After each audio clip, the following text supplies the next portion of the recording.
యోహాను సువార్త 18వ అధ్యాయం 4వ వచనం. యేసు తనకు సంభవింపబోవున్నవన్నీ ఎరిగిన వాడై వారి యొద్దకు వెళ్ళి, మీరెవరిని వెదుకుచున్నారని వారిని అడిగాను.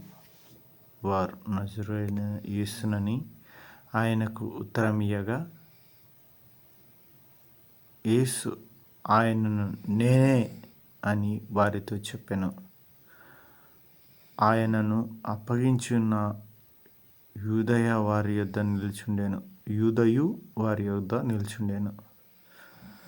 ఆయన నేనే ఆయననని వారితో చెప్పగా, వారు వెనుకకు తగ్గి నేల మీద పడిరి.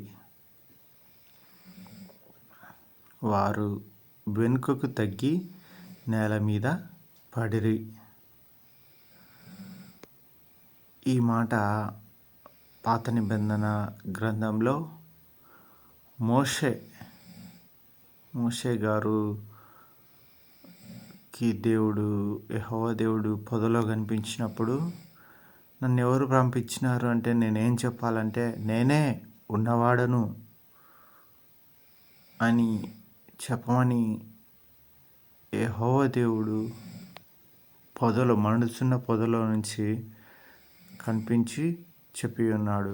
ఇక్కడ నేనే అని ఇక్కడ యేసుక్రీస్తు వారు అంటా ఉన్నాడు.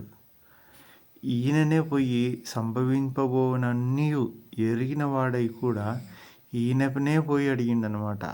యేసు తనకు సంభవింపబోనవన్నీ ఎరిగిన వాడై వారి యొద్దకు వెళ్ళి ఈయనే వారి దగ్గరకు వెళ్ళాడు. యేసుక్రీస్తు వారు సైనికుల దగ్గరికి వెళ్ళి ఆయనను నేనే అని చెప్పుకుంటా ఉన్నాడు. గొప్ప దేవుడు ఆయన మన పాపాలందరి కోసం పట్టబడుతూ ఉన్నాడు. పారిపోలేదు, పట్టబడుతూ ఉన్నాడు.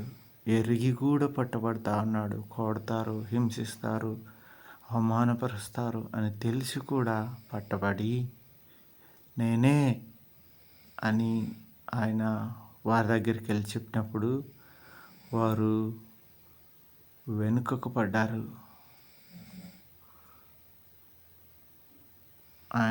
నేనే ఆయనని వారితో చెప్పగా వారు వెనుకకు తగ్గి నేల మీద పడ్డరంట. మాటకే, ఆయన యేసుక్రీస్తు వారి మాటకే వాళ్ళు వెనుకకు పడినారు. ఇది త్రిత్వానికి సంబంధించిన మాట కూడా వస్తుంది. ఎందుకంటే అక్కడ మండుచున్న పొదలో నుంచి నేనే అన్నాడు. ఇక్కడ కూడా నేనే యేసుక్రీస్తు వారిని అని నేనే అనే మాట వస్తూ ఉంది. అలాగే ఈయన పట్టబడుతున్న విధానం గొప్పది.